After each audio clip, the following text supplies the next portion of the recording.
aceitação do convite em participar desse webinar nessa noite, com um tema bastante importante, bastante relevante para a prática clínica, principalmente para a prática clínica médica, falar sobre, né, como lidar, como manejar com os traumas em membros inferiores. Então, antecipadamente, agradeço em nome de toda a Hartmann pela disponibilidade de tempo de vocês. Estão chegando mais pessoas aqui.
O meu microfone está fechado. Professores, podemos esperar só até as 8h10 para depois a gente começar, para não atrasar? Por mim, tudo bem.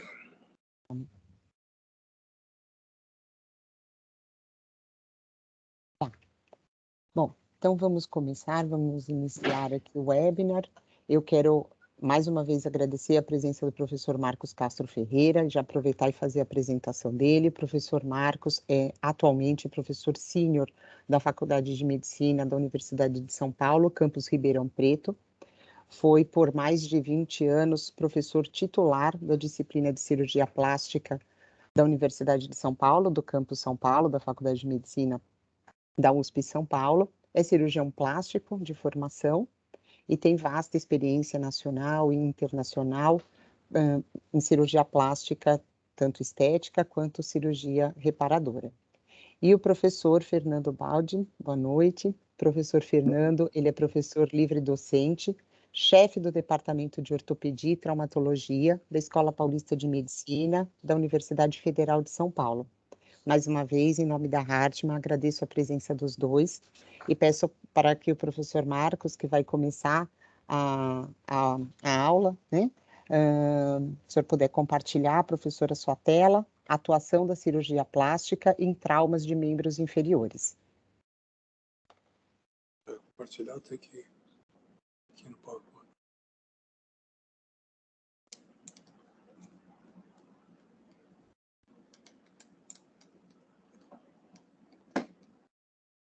Uhum.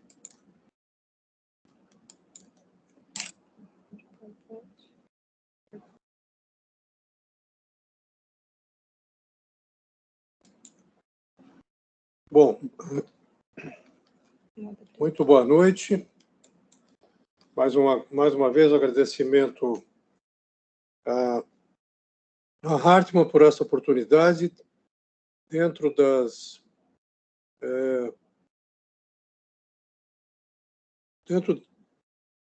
dentro da divulgação científica que é feito no Brasil. A Hartmann tem nos ajudado muito em diferentes temas relacionados a feridas em geral, a novas tecnologias, e isso tem sido muito proveitoso, mesmo na época aí da pandemia. Um outro agradecimento também muito especial ao Fernando Baldi, que, na verdade, posso até considerar como um dos meus discípulos, embora indiretos. Direto, ele trabalhou muito tempo com um discípulo direto, que foi o Arnaldo Zumiotti, e muito dessa experiência aí foi um relacionamento muito profícuo entre eu, pela cirurgia plástica, juntamente com ortopedistas dedicados à área de trauma do membro inferior. A minha apresentação, para não se estender demais, eu dividi em alguns pontos, quer dizer, um aspecto, vamos dizer, até histórico do desenvolvimento dessa associação da plástica com a ortopedia, novas tecnologias foram desenvolvidas nos últimos, podemos dizer, 50 anos, e principalmente nos últimos 20 anos, o aparecimento, como nós vamos ver, não foi tão recente assim, é mais antigo, mas o desenvolvimento do método de pressão negativa, também chamado de vácuo sensulato. Então, já fui apresentado. E, na verdade, o tratamento das feridas não tem uma especialidade que se dedique a ele.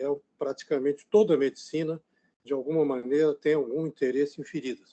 Aqui, considerado, eu vou procurar definir alguns dos termos que, nesses anos, nós procuramos definir para deixar claro. Há muita confusão quando se fala no tratamento de feridas. Não vou esgotar o assunto, mas vou procurar, pelo menos, dar um critério mais justo para essas definições. Primeiro, vamos usar sempre o nome ferida, ou feridas. Ao contrário de úlceras, ao contrário de tudo isso que se pode ser usado. Por quê? Uma das razões clássicas é que o mundo inteiro usa só o nome.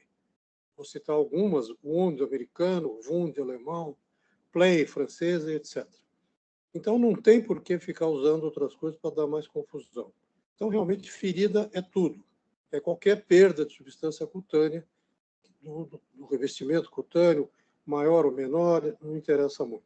Na subdivisão, como nós vamos ver, é que nós veremos as características dessas feridas. Bom, como está mostrado aqui do Hipócrates, considerado o pai da medicina, portanto, talvez das publicações mais antigas que existiram sobre qualquer assunto, ele se interessou, como todo mundo, também pela ferida. E usou um critério que é extremamente importante para nós, que seria o que nós vamos chamar de uma cura fisiológica. Ou seja, o médico, na verdade, não trata a ferida, nem o enfermeiro. O próprio organismo do paciente cuida da sua ferida. O que nós usamos, que é o caso aí dos primeiros curativos descritos por Hipócrates, está claro aí a leitura, né? Pegar a gordura de um porco velho e misturar com resina e betume, e simplesmente é uma proteção que é feita sobre aquela lesão cutânea. Evidentemente, não faz um tratamento, permite que o próprio organismo tenha condições de resolver de alguma maneira. A cirurgia plástica, que também é bastante antiga, vem desde o tempo também dos egípcios, provavelmente também se interessou pelo tratamento das feridas, como várias outras especialidades hoje médicas mais conhecidas. A ortopedia é uma delas.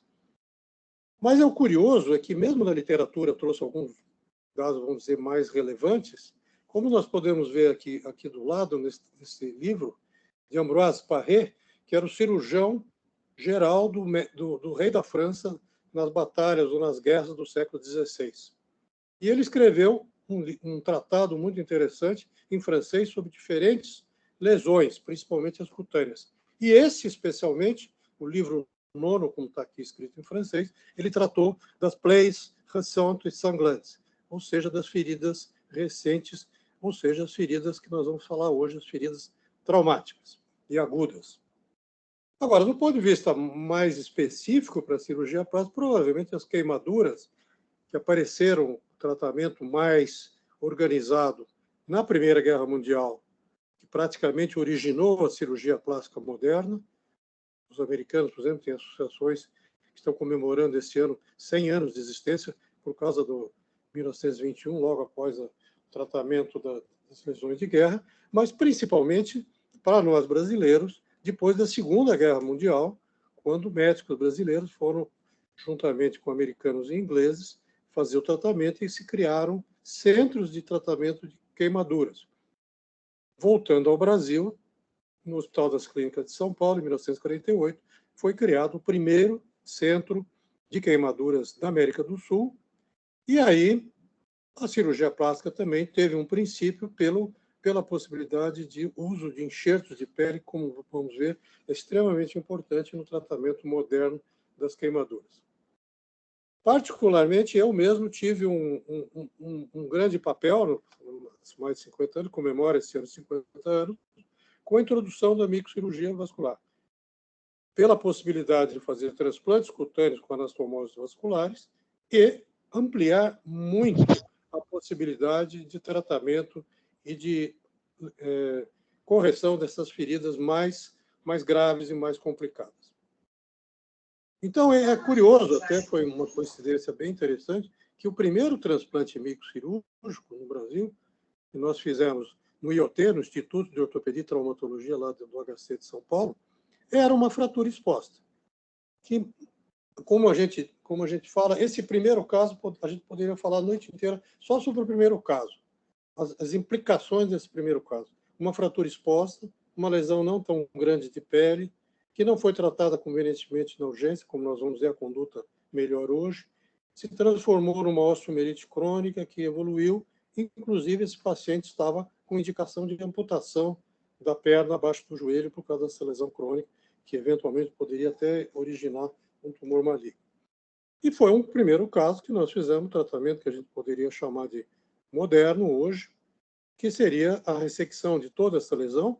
Na verdade, tratamos como se fosse um tumor mesmo, tiramos toda a lesão e substituímos por um retalho ígneo-crural, que foi o primeiro retalho microcirúrgico descrito e que nós fizemos exatamente em 1974, ou seja, quase 50 anos atrás.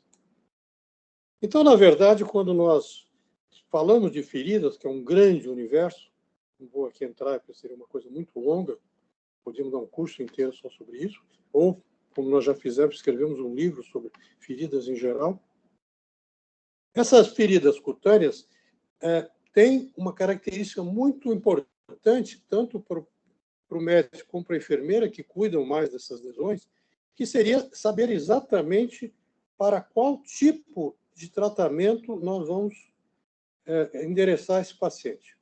Como eu falei, se for deixado para uma cura da ferida, é simplesmente curativos ou algum tipo de tratamento que podem melhorar a evolução, pode proteger melhor, mas realmente nós vamos deixar à custa de um tratamento clínico que é nada mais, nada menos que uma evolução fisiológica dessa lesão. E aqui eu estou colocando muito porque esse nome, embora muito tradicional, cura da ferida, tem sido abandonado ultimamente. Eu acho muito interessante que a gente volte a falar, porque não é tratamento real da ferida, é uma cura da ferida, é um acompanhamento da ferida, talvez quase como fazia o hipóxio, como mostrei inicialmente. Aqui nós vamos ver que os processos de reparação, que é a reparação principalmente da derme, é feita à custa de uma substituição por cicatriz e há realmente uma regeneração real do epitélio. Ou seja, nós podemos só dizer que a ferida está fechada quando está regenerado o epitélio, porque daí a pele volta a ter sua capacidade de íntegra. Ao contrário, quando a ferida não pode ser resolvida fisiologicamente, aí sim o médico ou a enfermeira, mas geralmente o médico, vai fazer uma intervenção. Ele tem que fazer um desbridamento para tirar tecidos desvitalizados e fazer uma reconstrução aí com todos os métodos de cirurgia plástica, nós vamos ver alguma coisa a seguir. Interessante que nós estamos num evento da Hartmann, e a Hartmann, em 2008, há algum tempo, publicou um opúsculo que eu procurei, não existe traduzido em português, aliás, em poucas línguas, mas conseguimos ler o alemão e dá para ver muito bem. E eu tenho usado isso, porque foi um dos poucos tratados, não, mas uma revista, um livro de divulgação, Wundbehandlung, vocês sabem do alemão, quer dizer tratamento de feridas. Quando, na verdade, seria melhor, como a gente falou, um acompanhamento das feridas, um manejo das feridas. Mas aqui volta aquela definição de Galeno, de 2000 anos atrás, de primeira intenção e segunda intenção, sempre relacionado com a cura da ferida. Ou seja, existem algumas ferida cirúrgica, que em uma semana está praticamente resolvida, só tirar o ponto depois. Pode ser retardada, que também se espera. Como vocês estão vendo aqui, seria a substituição dos tecidos um pouco mais profundos por cicatriz. E tem a segunda intenção, que era o método, quando não se tem resolução por cirurgia plástica, que era deixado muitas vezes, como a gente vê, principalmente nas feridas diabéticas e venosas, que é uma evolução muito longa.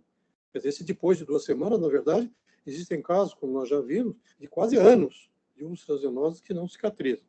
e que nós discutimos muito hoje por que fazer isso. Quer dizer, por que esperar uma segunda intenção se existem outros métodos para aí sim resolver o problema? Então veio, a partir dessas discussões, veio uma definição mais, essa bem moderna, de ferida complexa, que foi publicado por nós na revista do Hospital das Clínicas, Complexo Wunds, em 2006, aqui não está aparecendo, mas é isso aí, são os coautores, e que aqui nós estamos definindo as áreas mais extensas, por exemplo, seriam queimaduras de terceiro grau, para dar uma ideia de comparação, feridas que depois de 2 meses, ou até para os alemães, que esperam até 3 meses, quando os tecidos vitalizados têm uma quantidade que precisa ser ressecada ou retirada com uma cirurgia, necroses importantes. O problema todo da infecção não caberia aqui uma discussão, mas, na verdade, quando nós tiramos os tecidos vitalizados, a presença de infecção é muito menos importante do que se imaginava. Ou seja, estamos falando também de uma intervenção médica mais precoce, que vai ser fundamental quando nós abordarmos o tema aqui dos traumas de membro inferior. E a presença de comorbidades, que são muitas, mas de longe a mais importante para esse caso é o diabetes. Muita frequência tem feridas como uma de suas complicações mais importantes. Então, nesse caso, quer dizer, quando o tratamento clínico e a cura, como falei, é usado, quer dizer, a gente pode usar como um único método. Aqui, no caso, nos traumas do membro inferior, geralmente, os curativos têm um uso acessório. Ele pode ser usado até para poder fazer um diagnóstico mais preciso. Mas, muito mais importante vai ser o timing, a oportunidade da intervenção. Se é mais precoce, se é depois, isso nós vamos discutir, provavelmente é o tema principal da reunião hoje.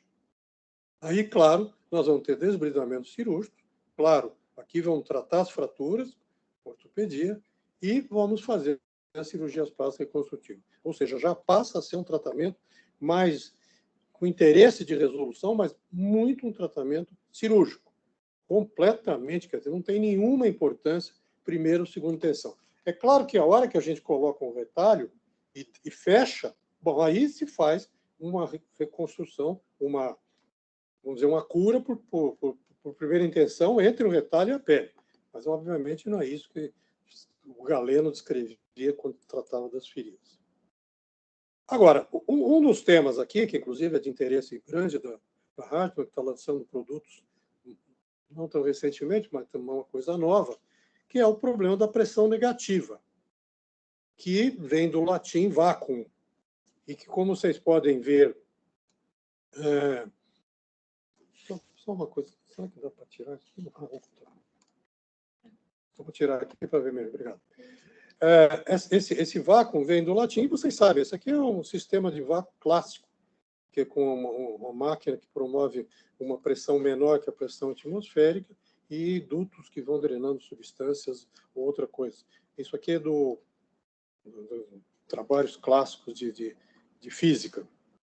Agora, o interessante é que esse trabalho que eu estou mostrando aqui, que realmente se fala muito, que a pressão negativa tem 20 anos, não tem. Como nós estamos vendo, esse é um trabalho, que inclusive consegui na Biblioteca de Ribeirão Preto, uma cópia, e do meu russo, Parco russo, a gente pode ler aqui. Aqui está escrito uma revista Ortopédia, Traumatologia e Prótese Ravanier, que quer dizer exatamente prótese, ou seja, ortopedia, traumatologia e prótese em geral, quer dizer, outros materiais usados em ortopedia. Uma revista aparentemente clássica, aqui está escrito Medicina Moskva, e esse trabalho fala, pelo que se sabe da literatura agora mais recente, Mirasimov, aqui o nome dele em russo, e fala claramente, aqui está escrito plástica em russo, aqui Stony é pé, e aqui fala exatamente Vacuum Ravanier, que seria o nome em russo para isso. Aparentemente, aparentemente que eu consegui ler, mas não é tão simples de ler esse trabalho, obviamente, e foi uma doutora que descreveu esse método, que foi como nós chamamos, um método caseiro, que tem sido muito usado como pressão negativa, mesmo em feridas. Me lembro de um colega da Argentina que usava até extensivamente métodos, e mesmo colegas nossos no Hospital das Clínicas chegaram a usar aquele famoso vácuo da parede, que a gente chamava, aquele aparelho de aspiração que existia na parede, que pode ser usado desde que se coloque uma esponja de intervenção ali.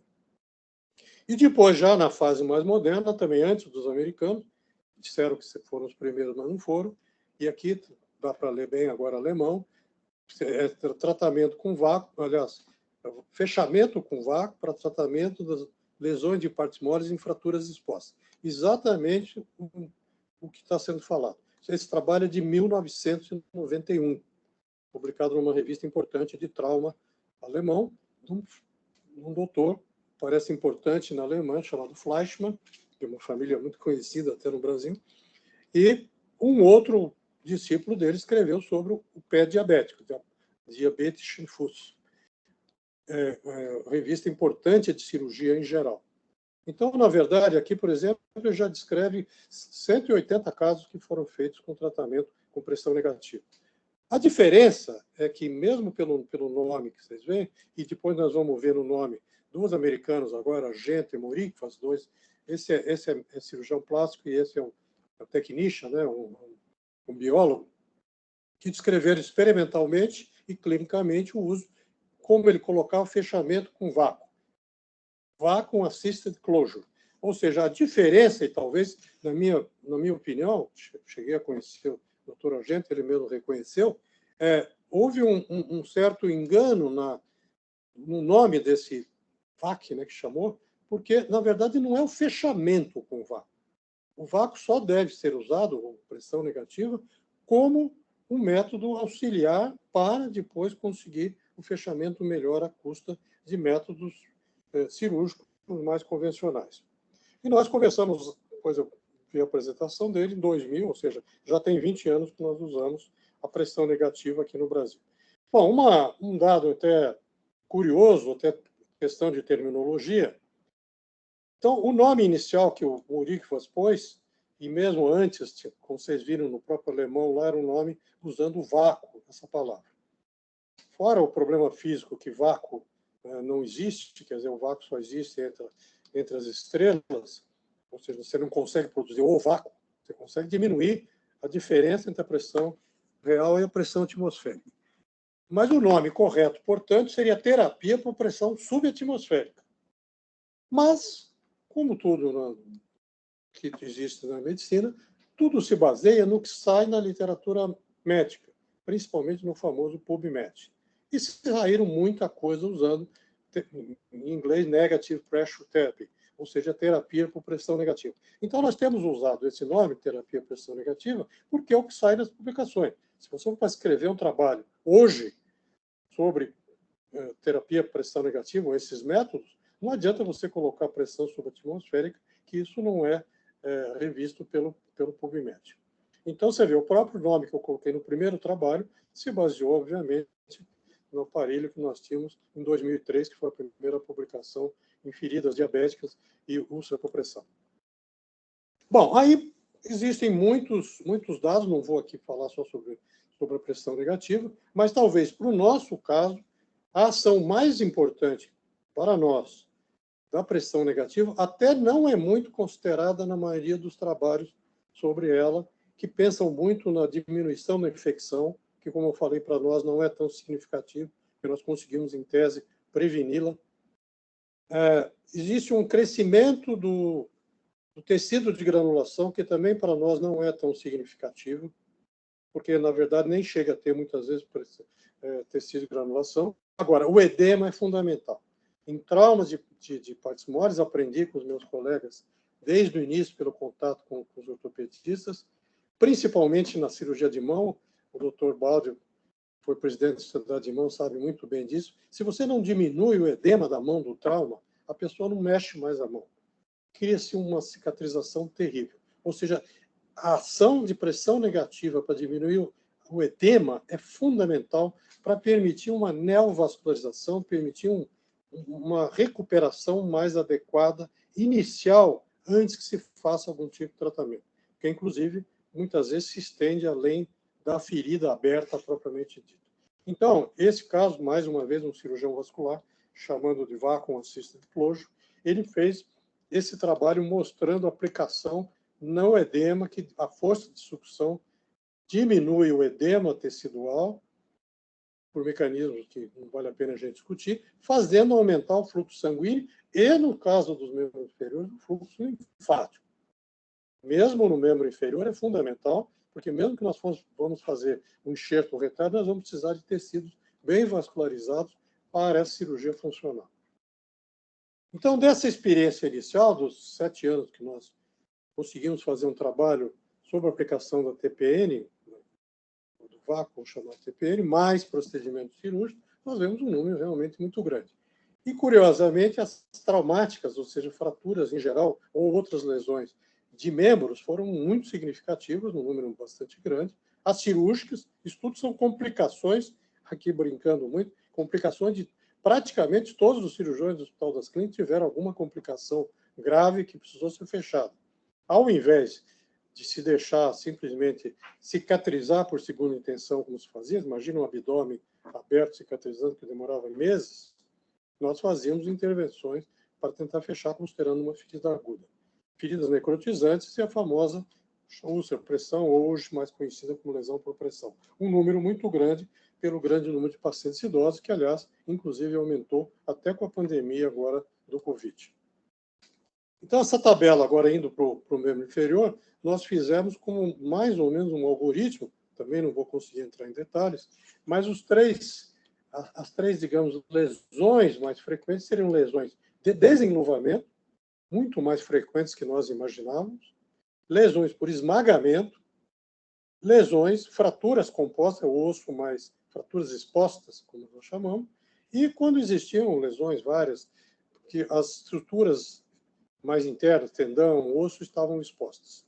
Nesse caso, por exemplo, em geral, quando não há mais outras coisas, a reconstrução por enxerto, o retalho é muito mais rápido e nem precisa se fazer mais. Mas o princípio fundamental é esse controle da lesão, limpar a ferida, usar frequentemente a pressão negativa. Muitas vezes, aliás, foi descrito claramente pelos americanos, pelos cirurgiões americanos nos anos 2000, principalmente graças às guerras, em que eles muitas vezes colocavam a pressão negativa até no campo de batalha para poder facilitar o cuidado com o paciente. Se não me engano, começou na guerra contra o Iraque, ou dentro do Iraque.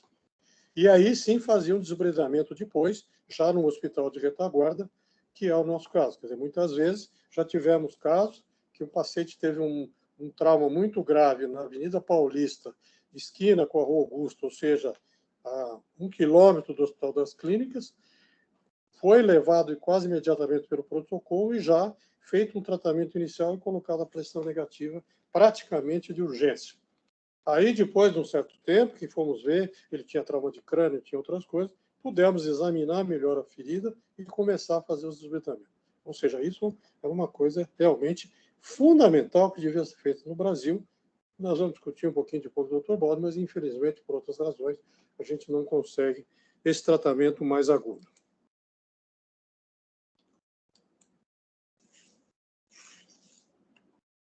Então, na verdade, essas lesões, pegando, por exemplo, esses ferimentos descolantes, quer dizer, aqui foi uma lesão por moto, ela estava na garupa da moto e houve alguma coisa, fez um arrancamento que tirou esse retalho. Quer dizer, não é um enxertinho, tirou um retalho. Estavam expostos os tendões. Só que 2 semanas depois, nós já tínhamos condições de fazer um preparo com essa pressão negativa e vocês veem que a lesão estava viável. Primeiro, o diagnóstico foi feito. Segundo, já preparou o leito para a colocação de enxerto de pele, de maneira absolutamente tradicional, como é feita queimado, como é feito pela plástica. Esse enxerto de pele é uma cirurgia de mais de 100 anos. Então, é muito conhecido e resolve o problema completamente de uma vez só. Nesse caso, com a mordida de cobra, já foi mais difícil, porque nós não sabíamos a extensão da lesão, não sabíamos nem se o paciente ia sobreviver. Então, ficou-se aguardando.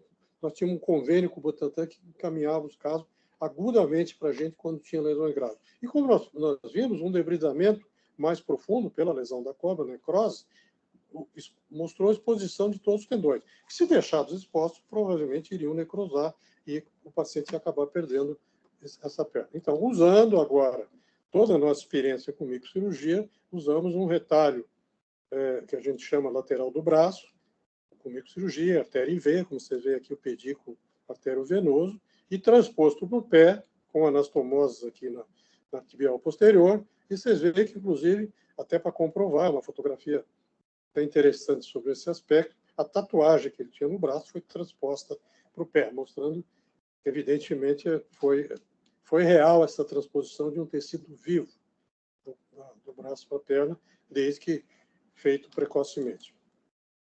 Casos, infelizmente, tentando mais frequentes, principalmente descolantes, não são encaminhados por um centro que possa resolver mais precocemente.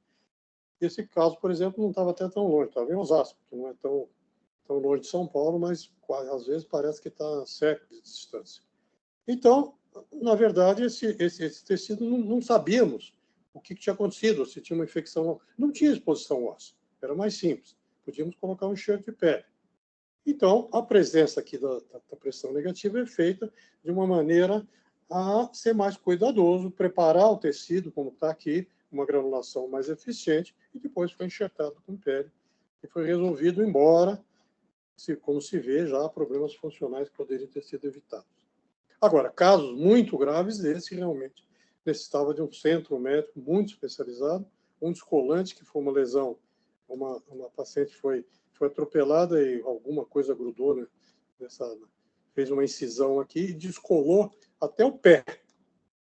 Todo esse tecido subcutâneo, ou seja, foi um descolante real mesmo, the gloving, como chamam os americanos, injury. Então, aqui o paciente estava em choque, tivemos que retirar essa pele, que não adianta suturar sua pele, que ela necrosa. A perda foi muito grande, com exposição importante, muscular e tal. Paciente muito grave, chocado. Usamos a pele desse paciente, levamos o revestimento cutâneo e tiramos com dermato para a área doadora de enxerto e deixamos no banco de tecido. Olha a sofisticação desse tipo de tratamento. E aqui usamos, para você ter uma ideia, 7 equipamentos diferentes de pressão negativa para poder, pelo menos, estabilizar o paciente. E uma coisa muito interessante, que já foi bastante estudada, a presença de uma pressão negativa ali fez com que fosse muito mais fácil para a equipe de terapia intensiva poder cuidar desse choque, que estava realmente muito grave, ameaçando a morte da paciente. Depois de um tempo, claro, aí granulou, usamos parte do enxerto daquela pele que tinha saído, mais fino, pegou tudo. Muito interessante também, a pressão negativa pode ser usada sobre o enxerto, porque num caso muito grande desse, muitas vezes se perde o enxerto por mobilidade. São todos detalhes técnicos, mas coisas que fomos aprendendo. E aqui se vê já o resultado, e o mais importante, a paciente com a perna dela. Pode não estar tão bonita, mas realmente está andando e está... Seria uma desarticulação coxo-femoral, uma coisa extremamente grave do ponto de vista funcional. E outros casos de profundas que tratamento não for apropriado, uma fratura, é um caso muito complexo, que por várias razões, deixado para a segunda intenção, tinha relação com traficantes, era um caso paciente muito difícil. Então, quando veio, já veio numa situação muito grave, tivemos que, como falei, fazer um desbridamento muito amplo. Aqui, no caso, usamos, eu estou só citando coisas que puderam ser usadas, matrizes dérmicas, quer dizer, matriz que pode ser guardado em bancos, ou seja, matriz artificial, né, mas que pode ser mantida para melhorar o estado do leito ali. Foi colocada a pressão negativa para melhor integração da matriz, depois enxerto de pele, colocado de novo a pressão negativa e depois enxertado e pelo menos fechou a ferida, embora o resultado funcional não tenha sido bom. Então, chegando nas fraturas expostas, que é agora mais ou menos que nós vamos nos dedicar mais, como eu disse, infelizmente no Brasil a conduta, a realidade, digamos, mais comum é esse, mesmo que se faça tratamento ortoplástico, a ortopedia com plástica, geralmente em fase mais tardia, muitas vezes muitos meses, como esse caso, quer dizer, são casos que quase que pedem opinião para saber se vai amputar mesmo, porque já passaram meses. Mas você vê que foi colocado um fixador externo, quer dizer, houve uma certa sofisticação no tratamento ortopédico. Esse caso, a maioria é do próprio Hospital das Clínicas. Veio de fora, mas é do Hospital das Clínicas. E aqui colocado, você vê um enorme é uma enorme esponja da pressão negativa que tem que ser colocado com duas drenagens. E aí, claro, a reconstrução foi ressecada uma porção, um pedaço enorme da tíbia, tivemos que fazer anastomose com enxertos venosos, e aqui a resolução final da...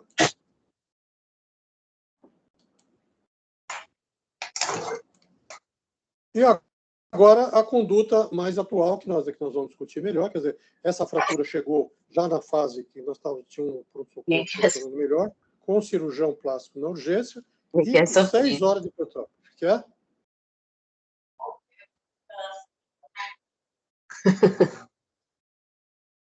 E aí foi colocado o fixador externo, você vê que a fratura não é tão grave, quer dizer, a perda cutânea é mais grave, e aí foi feito um tratamento de pressão negativa de alguns dias, só para ver se o debridamento estava bem feito, e aí fizemos um retalho microcirúrgico. Praticamente, nesse caso, a indicação de microcirurgia é muito mais frequente. Então, em resumo, quer dizer, essa conduta ortoplástica, o professor Baldi vai falar mais, a equipe de ortopedias tem que estar junto e discutir os casos juntos. É mais ou menos como a gente já faz, por exemplo, em mama, que o ortopedista ou ginecologia discute com o cirurgião plástico. O cirurgião plástico está acostumado a trabalhar em conjunto. Então, isso é mais importante cada vez mais no pronto-socorro, ou ter cirurgiões plásticos treinados em cirurgia reconstrutiva para poder fazer esse tipo de procedimento. E fazer o início do tratamento mais precoce, que nós vamos também discutir, e fazer o debridamento e resolução. Esse trabalho vai ser discutido, é muito recente, e que chegou a um dado de um colega chamado, que propunha fazer todo o fechamento por cirúrgico até 3 dias, mas não precisa. Muitas vezes, utilizando a pressão negativa, você pode tratar melhor, inclusive tratar melhor o problema geral do paciente e fazer... esse trabalho, inclusive, está no blog científico, no site da Hartmann, está traduzido para quem tiver interesse, e é muito importante para dar... foi feita uma revisão de vários trabalhos da literatura, chegando até os 9, 10 dias, que permite esse tipo de tratamento. Então, acho que agora passaria a palavra aí ao professor Baldi. Já está pronto? Estou aqui, estou. Pode falar, pode entrar. Compartilha a sua tela, eu vou compartilhar a minha. Aqui, professor. Isso, volta aqui. Espera aí. Aqui. Pode clicar. Professor pode Fernando. Já entrou a tua cela aí, tá viu? Aperta aqui, professor, por gentileza. Oi. Professor, enquanto o senhor ajeita a sua aula, eu vou só dar uns recados para quem está assistindo, tá? Eu vou pedir a gentileza para quem tiver alguma dúvida, tiver alguma questão, para encaminhar essas dúvidas, essas questões pelo chat, que nós estamos aqui para fazer essa mediação com os palestrantes. Também vou pedir, por gentileza, para que mantenham os microfones desligados. E então agora eu convido o professor Fernando Baldi para fazer a exposição dele sobre a atuação, né, da ortopedia no manejo dessas feridas complexas de membros inferiores. Obrigada, professor Fernando. Minha tela está aparecendo aí para vocês? Sim. Legal. Sim. Tá, né? Boa noite. Eu vou falar então sobre... Oi? Ô, Fernando, você precisa colocar aumentado aí para passar tudo. Não, aqui no meu está aumentado. É que ele não está em modo apresentação, professor. É, modo de apresentação. Para mim aqui tá. Deixa eu voltar aqui. Aqui. Ó, vou colocar em modo apresentação. Não entrou? Ainda não. Para mim aqui já entrou. Aqui embaixo, né? Não, eu já tudo bem. Bom, você deve estar com 2 telas, Fernando. Oi? Você deve estar com 2 telas. É. Deixa eu ver aqui, peraí. Deixa eu voltar aqui.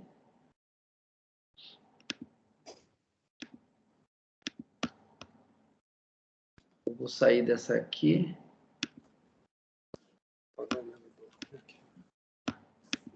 Eu compartilhei essa segunda tela aqui.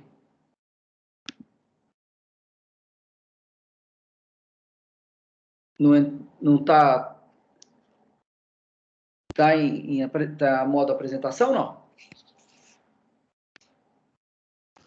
Conseguem ver? Não. Ele está no modo visualizar. Mas aqui para mim está no apresentação. Estranho. Volta, fecha o formatar e depois você compartilha novamente. Você fechar a apresentação, você fala? Bom. Isso. O formatar, está aparecendo para você formatar o slide.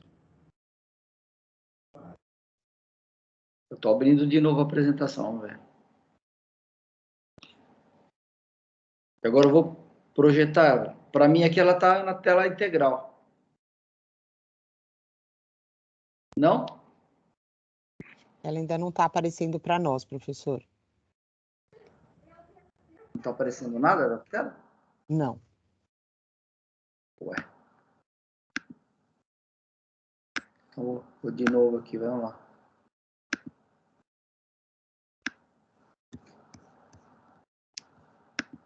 Então, vamos lá, vou compartilhar de novo, hein?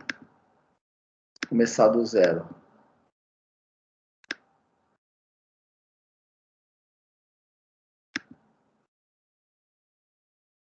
Entrou?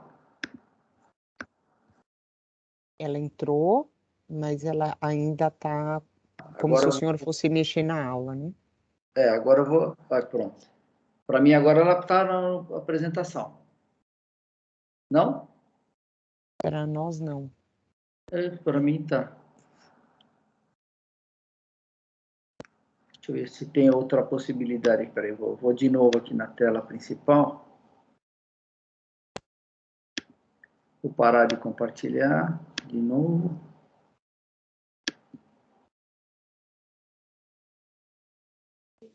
Deixa eu ver se é. E agora? Ainda não apareceu para nós. Não. Pois é. Professor? Oi. À sua esquerda tem uma caixinha que está escrito visualizar. Clica nessa caixinha. Que aqui aparecem as telas que eu quero compartilhar, né? Janela. Isso, né? Olha. Só se eu vou compartilhar de trabalho. Peraí.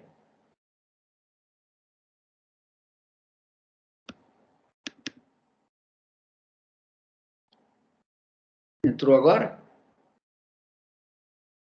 Ainda não. Agora sim, perfeito. Entrou. Legal. Obrigada. Eu tenho que compartilhar a área de trabalho, eu estava compartilhando só a janela. Desculpa.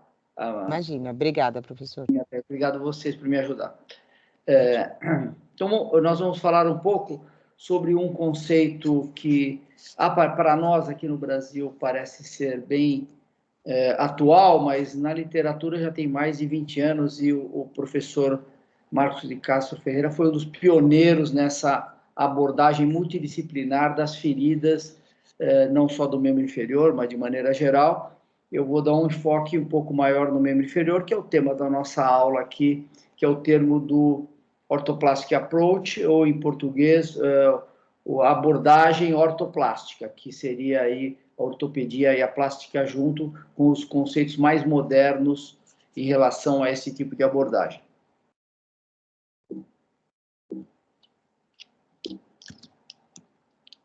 Ixi, voltou aqui.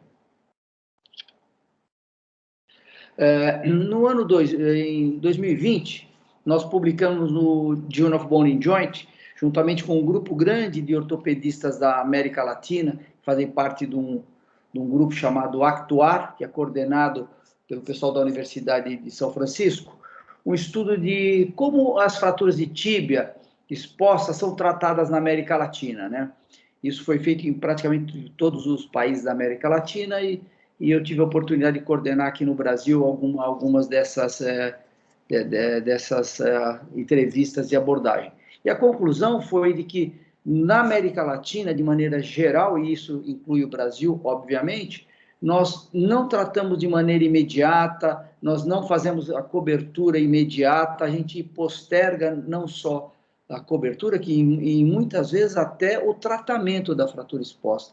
Isso causa um sem número de complicações e talvez a gente tivesse que nos modernizarmos ou ver a fratura exposta ou o tratamento da fratura exposta de uma maneira mais ampla, como mostrou o professor Marcos de Castro, de maneira a tentar uma cobertura, um tratamento mais imediato.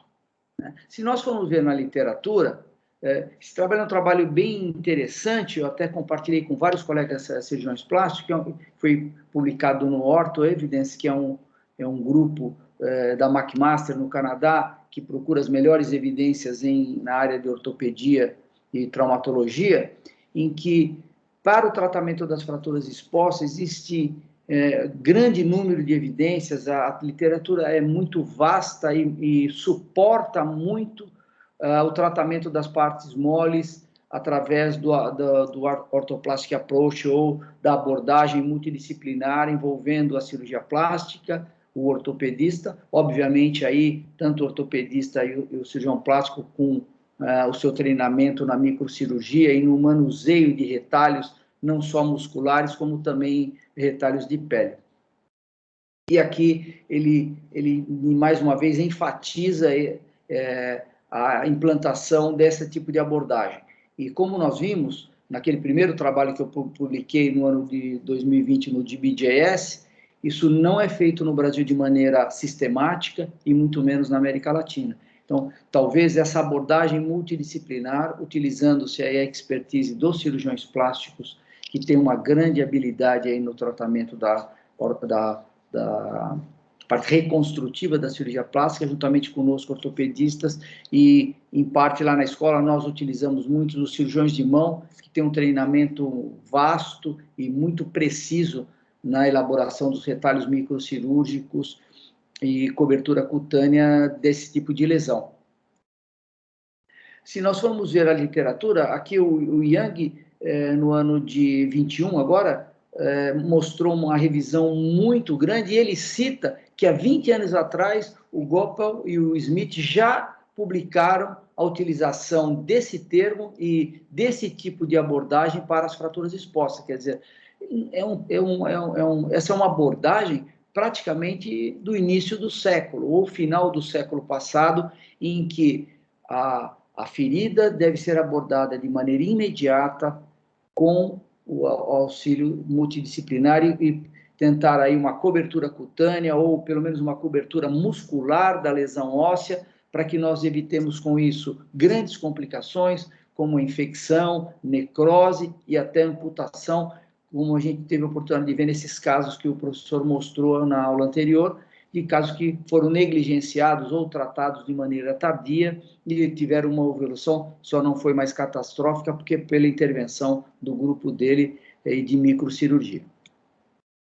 De novo, aqui, a colaboração, a enfatização, enfatizando a colaboração da cirurgia plástica com a ortopedia, aqui ele citando também os retalhos microvasculares, que lá na escola é muito bem realizado pelo grupo de cirurgia da mão, no HC eu acho que também, e obviamente cada serviço tem aí os seus cirurgiões tem mais afinidade com isso.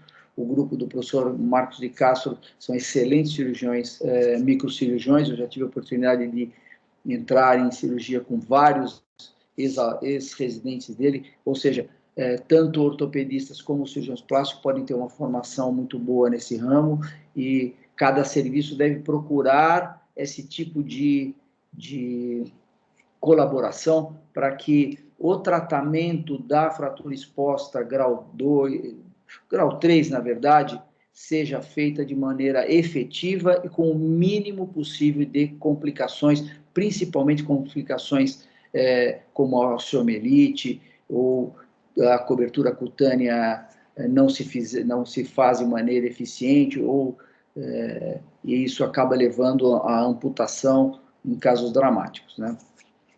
Existe uma revisão sistemática em que mostrou que a cobertura cutânea precoce nesses casos, ou com free flap, retalho microvascular, ou cobertura com flaps com retalhos musculares, diminui de maneira expressiva a infecção e é significantemente estatístico o número, a ocorrência da infecção e também das complicações maiores, como a gente pode ver nessa revisão sistemática. E no final da aula eu vou deixar para vocês alguns trabalhos em que vocês podem pesquisar um pouco da sistemática que foi feita, essas revisões, e tem até algumas meta-análises a respeito disso.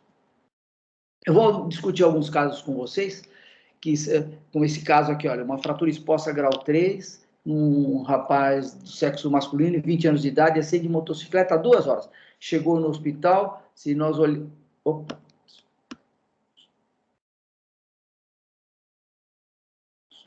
Sumiu aí, não? Foi só para mim?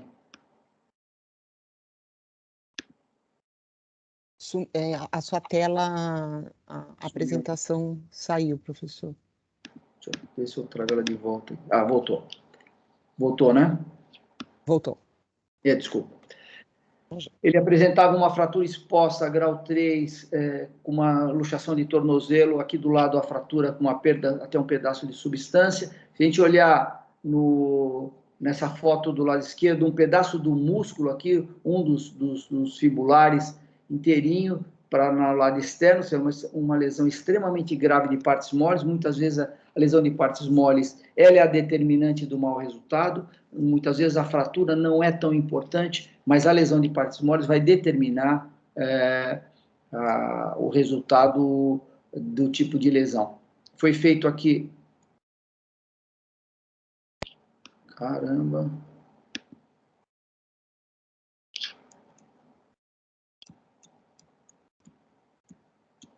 Voltou, professor. Eu vi que voltou aqui. Estou tentando ir para frente. Eu cliquei para ir para frente e ele voltou. Foi feito, então, o desbridamento imediato. Isso.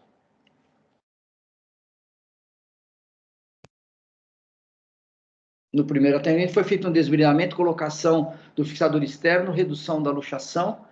Nesse desbridamento, tentou-se fazer um retalho de rotação para cobertura da lesão e colocação do Vivano, do terapia a vácuo, no primeiro atendimento. Como foi também mostrado pelo professor Marcos, se você tem isso na mão de imediato, seria talvez o ideal. Se você não tem, também não é tão problemático você fazer um curativo, e no que nós ortopedistas chamamos de second look, a segunda olhada da lesão, você instala a terapia a vácuo.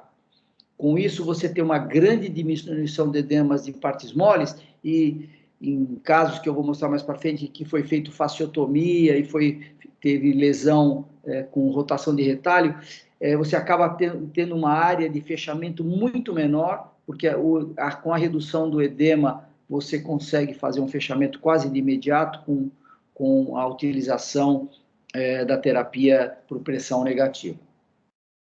Aqui, com 14 dias de pós-operatório, o aspecto da ferida, nós fizemos um tratamento da fratura da fíbula com uma haste intramedular e a colocação de uma reconstrução ligamentar da sindesmose flexível, como a gente está mostrado aqui. Você vê que dá para, com o curativo a vácuo, você fazer esse tipo de intervenção aqui na figura da direita, com 14 dias, mostrando a incisão por onde foi passado a haste e a recolocação do curativo a vácuo. Com 21 dias, a lesão praticamente fechada, que a gente mostra aqui, e o resultado final, com 45 dias, a consolidação da fratura e a lesão totalmente refeita.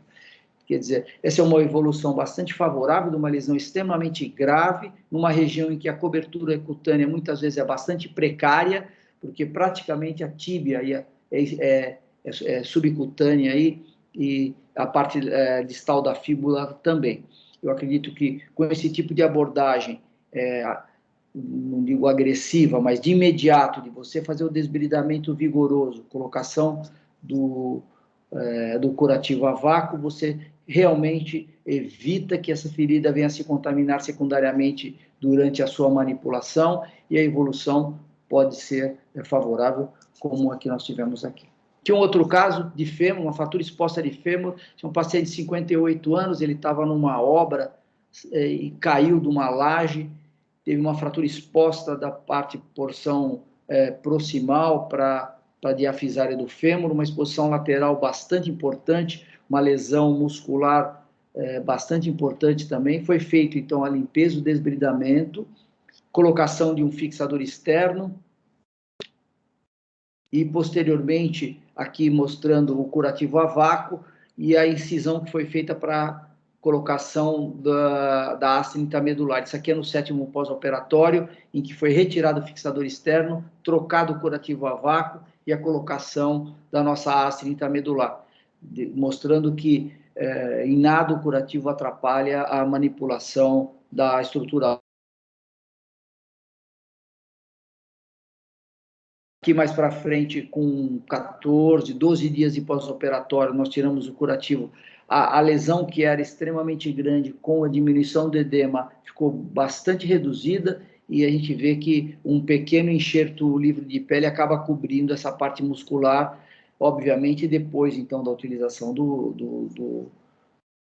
da terapia a vácuo, que fez com que o edema de partes moles, o edema muscular, se reduzisse bastante e pode ser colocado, então, um enxerto de pele simples. Aqui o resultado final, com 5 meses, 6 meses de pós-operatório, a incorporação do nosso enxerto, o local da dor exposta, e a fratura de fêmur consolidada de maneira bastante eficaz, mostrando que não houve infecção, e, mais uma vez, aqui reforçando a abordagem, vamos dizer assim, agressiva, de maneira que se faça um desbridamento amplo, retire todas as partes moles comprometidas ou que estejam de maneira necróticas, a colocação do curativo a vácuo e, posteriormente, a enxertia e a fixação da fratura. Aqui um caso interessante também, uma fratura exposta a grau 3, um paciente de 28 anos, acidente de moto há 3 horas, apresentando uma exposição bastante grande da tíbia na sua face anterior, na parte do terço médio, uma fratura de fíbula e tíbia. Foi feito um fixador externo, um retalho muscular. Se nós olharmos aqui, dá para notar aqui um botãozinho plástico na parte distal, que ele segura a parte do retalho, para que o retalho, com o tempo, ele não vá se retraindo e acaba soltando ou expondo de novo a tíbia. Eu gosto de fazer isso, pegar a parte mais distal do retalho, que ela é um pouquinho mais fina, eu faço um ponto interno e prendo na parte externa da pele com um botão ou com algum dispositivo, de maneira que o nosso retalho cubra de maneira bastante efetiva e bastante completa a região de exposição. E aqui também foi feita uma fasciotomia e colocado o curativo a vácuo. Aqui, 6 meses depois, mostrando a lesão de pele com enxertia e a fratura da tíbia já consolidada de maneira bastante efetiva, sem infecção, numa lesão extremamente grave, mas, de novo, a abordagem agressiva de fazer o retalho de imediato, cobrir, fazer a colocação do curativo a vácuo, permite que você isole bastante a região, diminua bastante o edema, como o professor enfatizou na aula dele, e a gente consegue um resultado bastante satisfatório no tratamento. Bom, eu acho que uma mensagem para casa seria que a abordagem ortoplástica para as fraturas expostas, tanto do membro superior como do membro inferior, são bastante efetivas. A literatura é bastante extensa, mostrando a grande vantagem desse tipo de abordagem. Nós temos aqui uma revisão sistemática, que está no PubMed. Eu deixei aqui, inclusive, o link, se alguém quiser acessar. Também mais alguns trabalhos aqui mostrando que essa abordagem ortoplástica é bastante moderna e eficaz. Então, essa fica a mensagem de que a conjugação do trabalho do ortopedista com o cirurgião plástico, e aí o microcirurgião, tanto o ortopedista, cirurgião de mão, como o cirurgião plástico, é de extrema importância para um desfecho favorável em umas fraturas graves e nas fraturas tão graves como as fraturas grau 3 do membro inferior, seja ela de fêmur, seja ela distal da perna, tipo do tornozelo, como eu mostrei, ou do terço médio da tíbia, como nós vimos aí. Muito obrigado, mais uma vez, obrigado a Hartmann pelo convite, é um prazer participar com o professor Marcos, um professor com uma experiência fantástica nessa área, com quem eu aprendi muito em todos esses anos aí de convívio. Muito obrigado.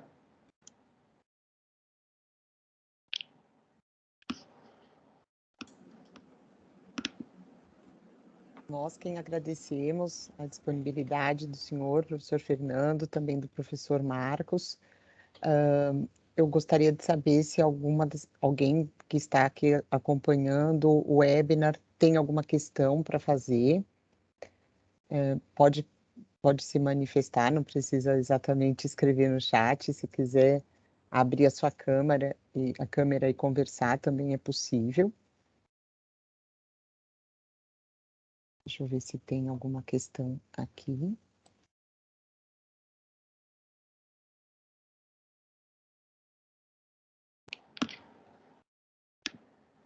Enquanto o pessoal pensa, eu estou com o meu coisa aberta ou não? O senhor está com a... Tá, na realidade... Eu vou fazer uma pergunta para o professor Marcos, que é a seguinte, aí o pessoal vai pensando numa pergunta. Nós mostramos aí vários casos em que muitas vezes a gente tende a tratar de imediato, mas o que o senhor acha de a gente fazer essa abordagem, o ortopedista de imediato, fixando a fratura e preparando um leito, e num second look, isso demora normalmente 24, 48 horas, a gente instituir um tratamento com o retalho e o vácuo, terapia por pressão negativa. Ou o senhor acha que não? Se isso tem que ser feito na hora que o doente chega? Porque o que a gente observa é que muitos hospitais não têm o vácuo disponível ou o Vivano disponível logo de imediato. Então, muitas vezes tem que pedir para reservar. O que o senhor acha disso?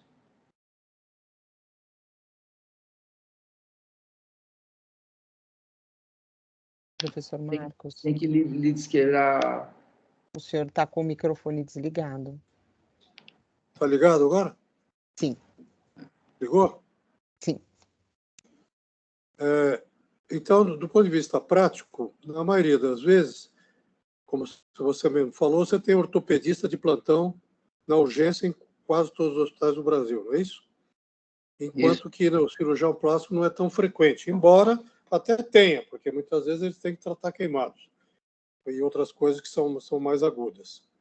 Então, na prática, desde que tenha um cirurgião plástico, como Godina falava e outros falavam, porque o Godina, por exemplo, ele atendia os casos na urgência, ele estava de plantão lá, porque no sistema da Iugoslávia antiga, o cirurgião plástico trabalhava de plantão. Mas ele teria pelo menos 3 dias para poder fazer esse diagnóstico. E o Godina, nos anos 80, não tinha pressão negativa. O que esse trabalho recente que eu mostrei afirmou foi que isso aí dá uma margem um pouquinho maior, de até uma semana, mais ou menos, para você poder fazer essa coisa. O que precisaria é ter como acontece lá no Sírio, quando a gente trabalha junto. Quer dizer, fazer uma reunião, uma junta médica e aí discutir. Primeiro, por exemplo, vamos fazer outro desbridamento.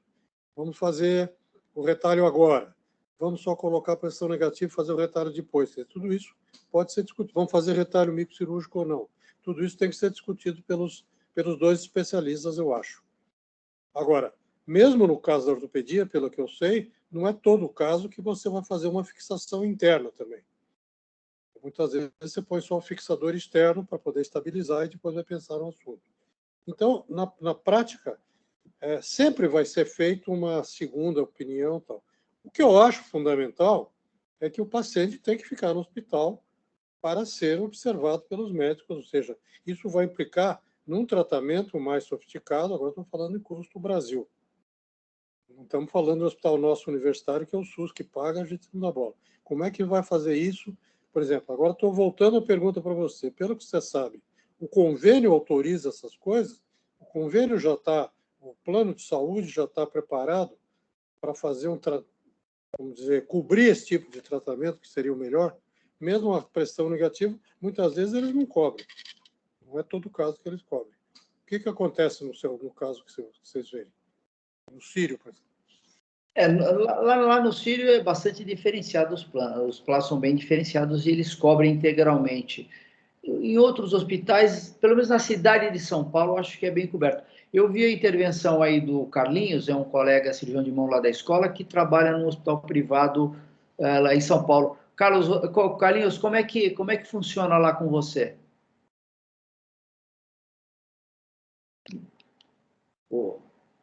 Não sei se ele está aí ou já saiu.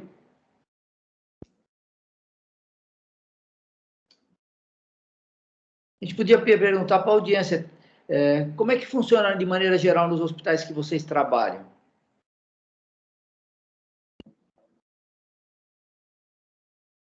Se alguém tivesse experiência, pode abrir o microfone e responder. Enquanto isso, Fernando, Oi. você agora está numa posição alta, logo vai ser o presidente da SBOT, aí que tem 19 mil, né? Você falou cirurgião ortopedista no Brasil. Eu acho que vocês podiam criar até um grupo de trabalho para fazer uma investigação de como é que funciona, porque a gente sabe muito bem que no Brasil as situações são muito diferentes em regiões distintas do Brasil. E claro que os pacientes brasileiros, todos eles teriam o mesmo direito de ter esse tratamento, atual que nós estamos demonstrando. A SBOT fez SBOT, para quem não sabe, a Sociedade Brasileira de Ortopedia e Traumatologia. Fizeram algum tipo de estudo, ou saiu recentemente algum tipo de estudo, o Ministério da Saúde se preocupou com isso, eu nunca vi ninguém fazer nada sobre isso. Exatamente com isso, com a utilização da pressão negativa, essas coisas, eu acredito que não. Mas, obviamente, essa abordagem ortoplástica é uma coisa que deve ser incentivada. Eu acho que a SBOT teria condição de, nos seus cursos, divulgar bastante essa interação que eu sei que lá na Universidade de São Paulo, lá na Unifesp, em outros, eu não tenho assim, de cabeça o conhecimento de todos, isso já acontece, mas você vê pela pesquisa, pelo aquele trabalho que eu publiquei no DBJS em 2020, isso foi uma pesquisa nacional, eu mandei para várias pessoas no Brasil, várias universidades no Brasil, e os outros colegas da América Latina também, tentaram fazer uma abordagem bastante ampla nos seus países, e foi bastante, não digo decepcionante, mas foi na verdade, uma foto da realidade de cada país e da nossa área, da América Latina, né? Então, realmente, esse é um trabalho que deve ser incentivado na cirurgia plástica, na cirurgia de mão. Eu acho que o senhor tem razão, eu acho que tem um espaço enorme aí para as nossas sociedades trabalhar na divulgação desse tipo de abordagem, que além de muito eficaz, ela, na verdade, não é tão moderna assim, né? Você viu os trabalhos aí que eu mostrei, tem mais de 20 anos, a gente pode falar que é final do século passado, começo desse século, né? Então, são abordagens bastante grandes. É uma experiência bastante grande, e esse trabalho que eu mostrei da ortoevidência foi publicado agora se não me engano, final de 21, começo de 22. Eu até mandei para o senhor no e-mail esse trabalho na íntegra. Agora eu não me lembro se foi novembro ou dezembro, ou foi agora em janeiro. Ou seja, é um tema muito atual, mesmo no exterior, mesmo em serviços de ponta. E eu acredito que a dificuldade nesses países como Estados Unidos, Canadá, talvez seja difundir isso mais para o interior deles, né? Porque no interior pode ser que isso ainda não ocorra, mas para nós aqui seria divulgar isso a nível nacional, né, professor? Porque a gente sabe que, tirando as universidades, que estão muito ligadas na melhoria e no estudo, os serviços, em geral, não têm essa visão de integração das nossas especialidades. Então, você lembra que no começo eu perguntei e tem a confirmação que essa reunião foi gravada. Ou seja, tudo isso que nós falamos pode ser transmitido para outros. se você me permitir, me autorizar, eu vou falar com a Hartmann para fazer reuniões regionais em vários estados do Brasil, e sim, a gente não vai poder viajar sempre, mas passar esse tipo de coisa, desde que a gente conte com um colega que possa moderar isso lá. Pelo menos um na região norte, outro no nordeste, etc, etc. Tudo bem? Acho que podíamos fazer esse planejamento. Seria ótimo. Seria perfeito. Quer dizer, provavelmente a SBOT deve ter um representante em cada estado brasileiro, né? Com certeza, ela tem uma regional em cada estado brasileiro. Quer dizer, você me dá o nome deles e a gente faz o contato com eles para fazer uma região da regional lá, sei lá, nos estados representativos de cada região, pelo menos para o início, né? Com certeza absoluta. Isso é uma coisa muito boa.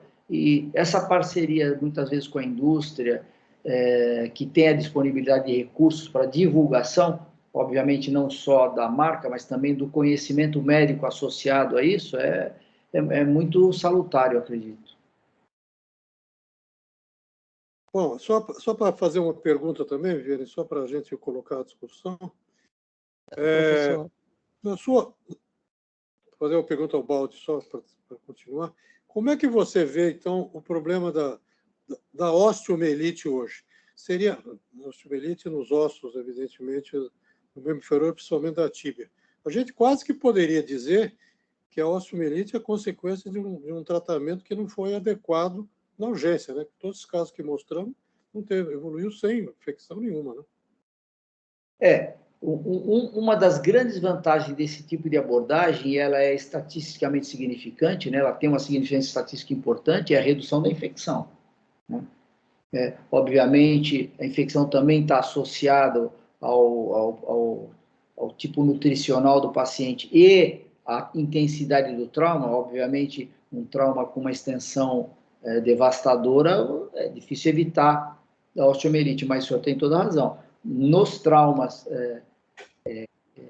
de maneira geral, um tratamento eficaz de desbridamento, limpeza, estabilização da lesão e uma cobertura cutânea estável é extremamente importante para não desenvolvimento da osteomielite. O osso, se ele está com uma cobertura estável, ele está com uma nutrição boa, né? Ele tem musculatura ao seu redor, não tem exposição óssea. A exposição óssea leva à necrose, leva à infecção e de repetição. Então, eu acredito que esse tipo de abordagem diminui muito a osteomielite, né? Muito mesmo. Obviamente, tem a osteomielite pós-cirúrgica, né? Você faz uma haste, faz uma placa e acaba infectando, óbvio, tem os índices de infecção de cada procedimento, mas na traumatologia, na fratura exposta, eu acredito muito nesse tipo de abordagem imediata, abordagem agressiva, com auxílio aí da cirurgia plástica. Realmente foi um dos grandes avanços que nós tivemos no tratamento agudo das fraturas expostas. O professor Jaime Farina levantou aqui a mão. Vou pedir para o professor Jaime abrir a câmera dele e interagir aqui. Boa noite, gente. Tudo bem? Boa noite, professor. Boa noite, Jaime. Parabéns, professor Fernando, professor Marcos, Vivi. Acho que é muito importante a gente discutir esse tema da ortoplástica, né, para os traumas de membro inferior, principalmente. Eu acho que é bem oportuno, né, bem oportuna essa ideia de vocês divulgarem essa intervenção conjunta, porque a gente acredita que os pacientes se beneficiam muito dessa integração das equipes, cada um com a sua expertise e com tecnologias modernas, de uma maneira organizada e integrada, e o paciente com certeza acaba tendo uma evolução mais favorável, né? E a nossa experiência aqui no Hospital das Clínicas da USP de Ribeirão Preto vem no sentido assim de uma integração cada vez maior com a equipe da ortopedia nos traumas de membro inferior. E nós temos uma experiência semelhante a essa que o professor Fernando comentou, da diminuição da infecção, usando realmente a terapia por pressão negativa. É uma tendência que a gente observa de redução do edema, descontaminação da ferida, a ferida com traumas graves, com fraturas expostas e perda cutânea, perda de partes moles muito extensas, que são traumas que antigamente muitos evoluíam para amputação. Hoje, infelizmente, nós conseguimos salvar muito desses membros, né? Porque o vácuo ele tem essa característica benéfica aí de realmente melhorar a perfusão, diminuir o edema, melhorar a descontaminação da ferida, e em alguns casos até nós tivemos evolução favorável mesmo sem a cobertura com retalhos. Perdas cutâneas extensas, com fraturas graves, fixação pela ortopedia, uso do vácuo até por um período mais prolongado, em torno de 4 semanas, granulação de parte da ferida, uso de matriz dérmica de 2 tempos e cobertura tardia com enxerto de pele. Então, até isso é possível, né, de se observar uma evolução, eventualmente até sem o uso de retalhos, que às vezes o comprometimento da circulação do membro é tamanho que nem segurança maior para um retalho nós teríamos, né? E com a terapia por pressão negativa, a matriz dérmica de 2 tempos e a enxertia de pele, nós conseguimos cobrir definitivamente alguns casos desses sem uma evolução desfavorável para uma osteomielite ou infecção. Isso até nós publicamos na Journal of Orthopedic em 2015, eu estava revendo aqui, na Clinical Orthopedics, né? Então, é só para assim, reforçar essa tendência, né, que existe já em alguns centros do mundo e que vocês agora estão procurando enfatizar como sendo uma coisa realmente muito importante para o tratamento conjunto desses casos de fraturas graves de membro inferior. Então, eu queria parabenizar mais uma vez e parabenizar a Hartmann também pela iniciativa. Professor Marcos, professor Marcos, professor Fernando e professor Jaime. Eu não quero perder essa oportunidade de ter 3 professores livres docentes aqui, e eu gostaria de fazer uma provocação para vocês. Depois eu vou ler aqui as perguntas e os elogios do chat, mas eu não gostaria de perder essa oportunidade. O professor Fernando mostrou durante a apresentação dele algumas revisões sistemáticas, mostrando, né, como resultado, né, se são revisões sistemáticas, entendemos que seja oriunda, né, de ensaios clínicos, sobre os benefícios da intervenção precoce, não sei se precoce é a melhor palavra, mas imediata, né, não deixar o caso ficar tardio, o professor Marcos também mostrou isso. E aí eu queria fazer uma provocação no sentido de que, em 2008, existe um artigo publicado na Archive Surgery que fala, na realidade eles foram bastante felizes com o título, que eles perguntam assim: terapia por pressão negativa, 2 pontos, um vácuo de evidências? 2008 nós tínhamos aí mais ou menos 11 anos da terapia por pressão negativa em forma comercial. Eu estou aqui com um outro artigo aberto, que é um artigo de 2007, que já mostrava justamente no trauma os efeitos benéficos do uso da terapia por pressão negativa, só que de forma mais aguda, né? É um artigo que está na Injury de 2007.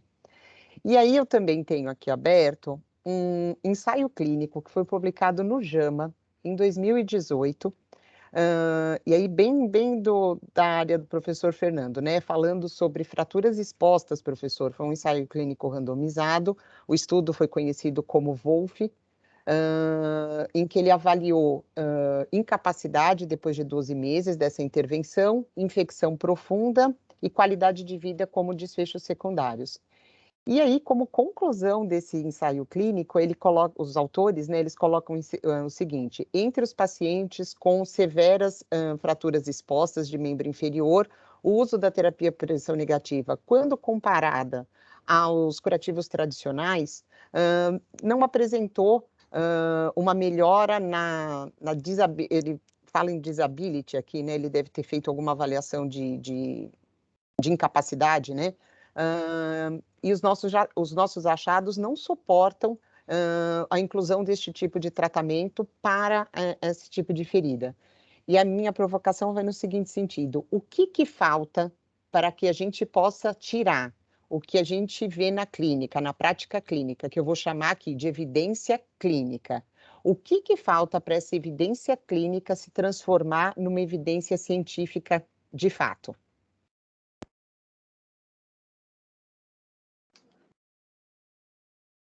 Para quem está fazendo a pergunta? Quer que eu falo? Depois eu para o board.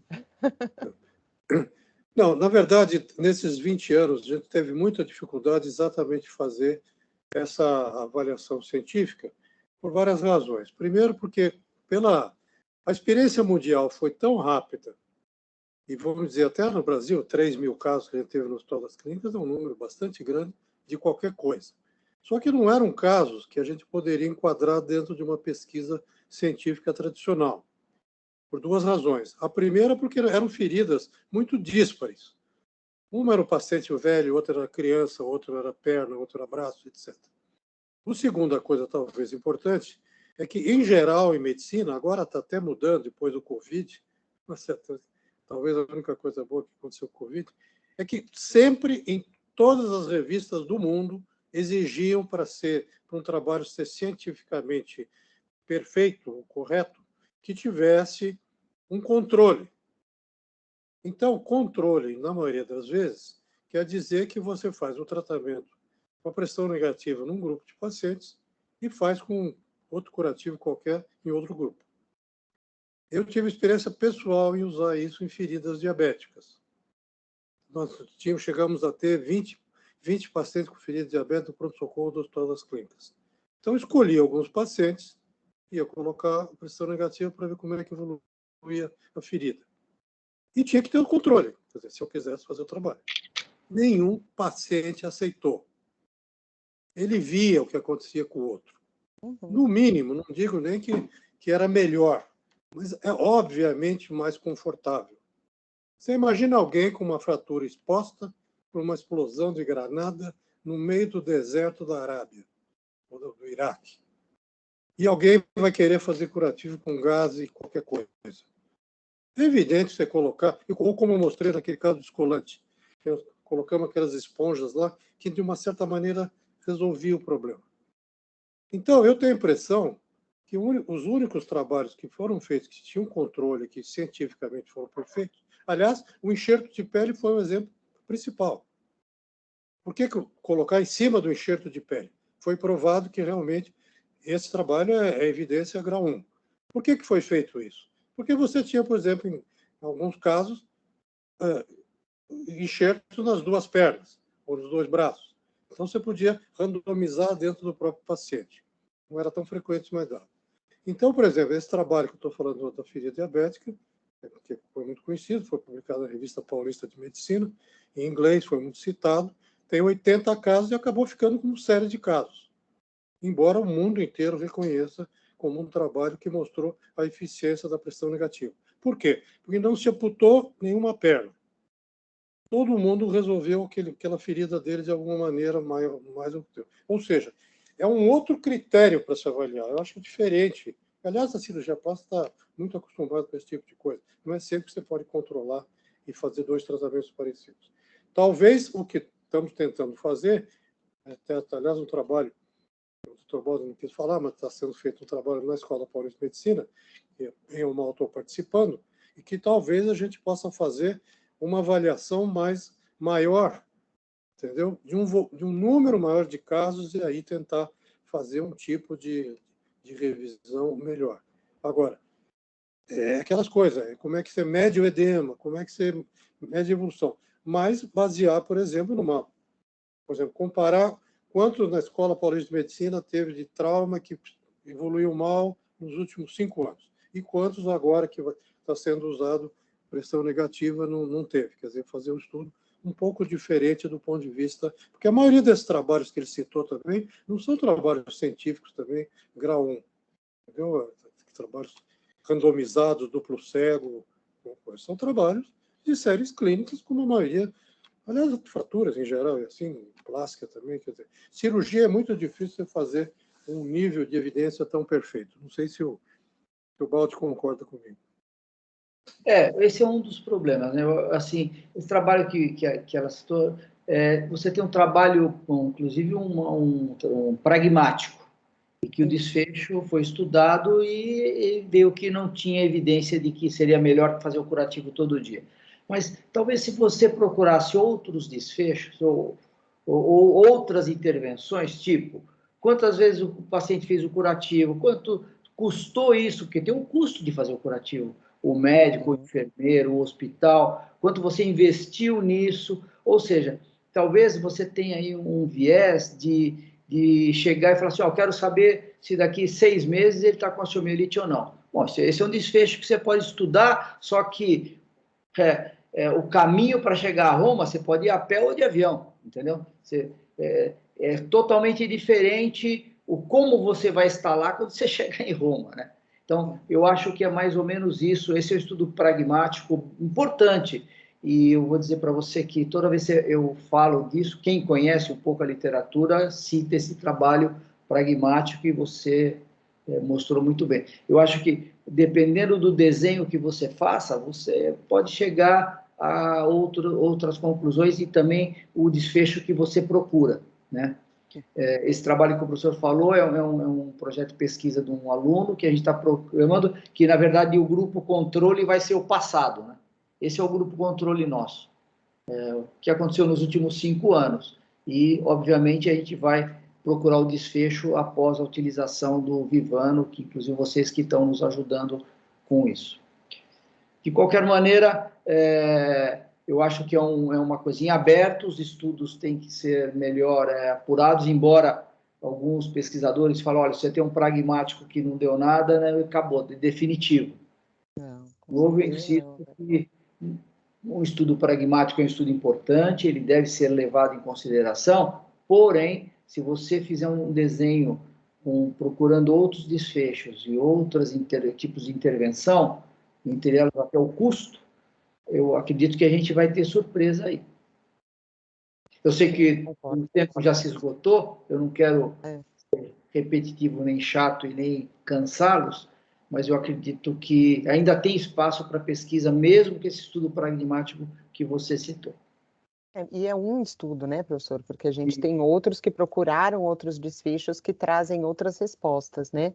Professor Fernando, trazendo na realidade a resposta que o senhor jogou aqui para quem estava assistindo, uma colega, Maria Irene de Mello, ela respondeu que já usa, né, a terapia por pressão negativa, com bastante sucesso, e a questão, né, de quem libera ou quem não libera, ela coloca aqui que os convênios têm liberado o uso da terapia após uma avaliação cuidadosa, né, de toda a equipe, com resultados positivos para isso. E a Gisele Cristiane, também uma colega do Sul, ela fala que em hospitais 100% do sistema único já utilizam a terapia por pressão negativa também, né? Tivemos aqui a participação de um colega de Angola, parabenizando os palestrantes, e eu agradeço, né? Eu não sei se vocês querem colocar mais alguma coisa, mas como a gente tinha marcado até as 21h30, também para não ficar cansativo, eu vou abrir então espaço para os últimos comentários. Professor Marcos e professor Fernando, mais uma vez, muito obrigada. Vou deixar para o professor Marcos encerrar. Eu só queria agradecer a Hartmann pela oportunidade, ao professor Marcos que me convidou para participar com vocês. Realmente é uma discussão que a gente aprende muito, eu aprendi muito aqui com as colocações do professor Walter, do Jaime, do professor Jaime, suas também. Eu acho que a discussão sempre é edificante, embora com todas as opiniões e todas as visões diferentes que talvez o ortopedista tenha do plástico ou de outros tipos de cirurgiões. Então, muito obrigado, foi um prazer muito grande estar aqui com vocês. Realmente Nós que agradecemos.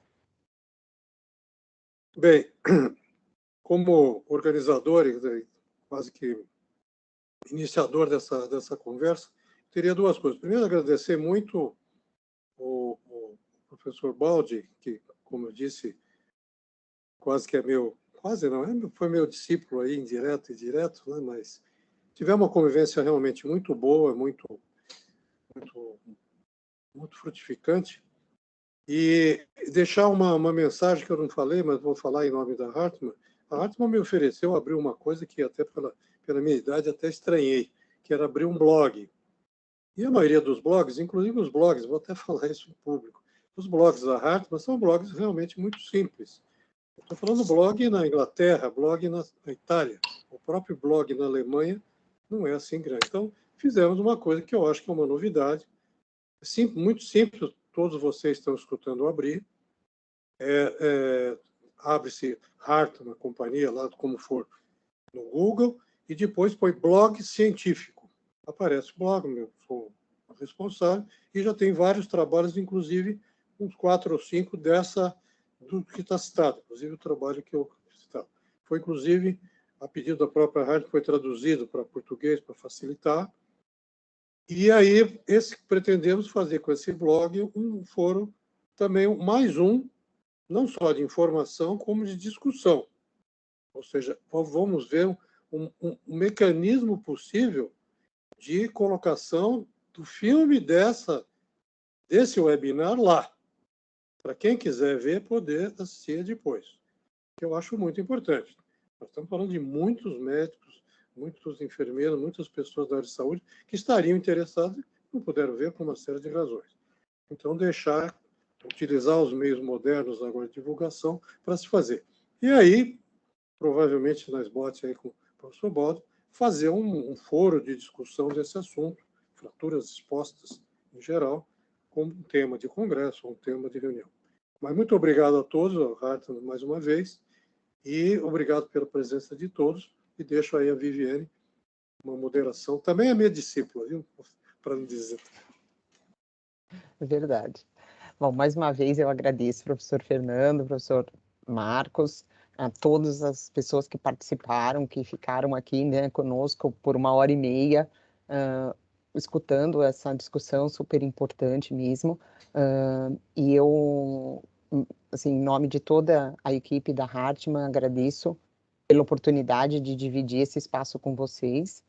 E só respondendo algumas perguntinhas que estão aqui no chat, sim, para os participantes que ficaram, né, até o fim aqui, haverá emissão de certificado, e peço que as pessoas, né, que nos acompanharam também sigam as redes sociais da Hartmann, entrem, acessem, enviem questões, até de artigos que estão lá disponíveis, como o professor Marcos disse, já traduzidos em português. Se tiverem alguma dúvida, por favor, não hesitem em entrar em contato conosco, porque né, essa discussão, essa ampla discussão, é que vai beneficiar, né, o cuidado, a assistência dos pacientes que tanto precisam, né? Então, eu desejo uma boa noite, uma boa semana aí, o restinho de semana, quinta e sexta, e mais uma vez agradeço a todos que participaram e principalmente aos nossos palestrantes. Muito obrigada. Tchau, tchau. Tchau, tchau, pessoal. Obrigado. Obrigada, boa noite.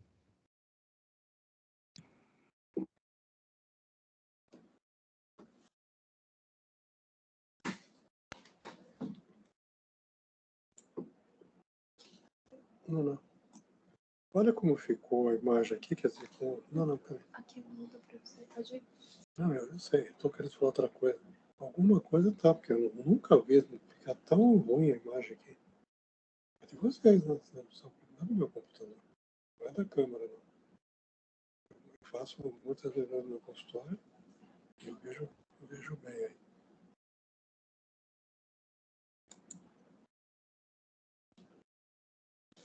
Estava, inclusive, não sei se tem algum problema aí.